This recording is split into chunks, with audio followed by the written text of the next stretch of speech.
Sri Lankan President Gotabaya Rajapaksa has declared a nationwide public emergency following violent protests over the country's worst economic crisis in decades. Rajapaksa said in a Government Gazette notification late on Friday that he took the decision in the interests of public security, the protection of public order, and the maintenance of supplies and essential services. Hundreds of protesters ed with police and military on Thursday outside Rajapaksa's residence in a suburb of the capital, Colombo.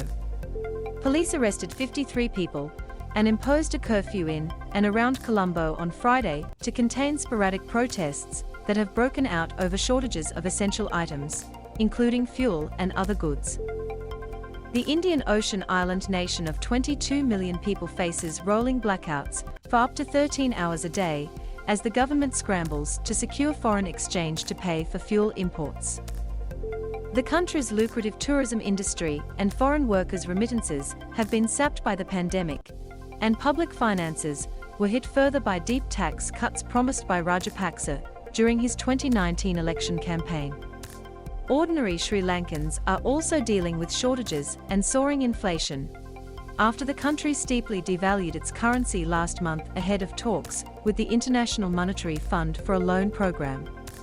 An alliance of 11 political parties has urged Rajapaksa to dissolve the cabinet and form a government with all parties to deal with the crisis, local media said, in a nation where both India and China are competing to build influence.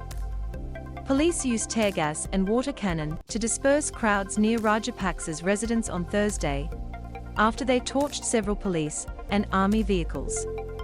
At least 24 police personnel were injured in an official said, declining to comment on the number of protesters hurt.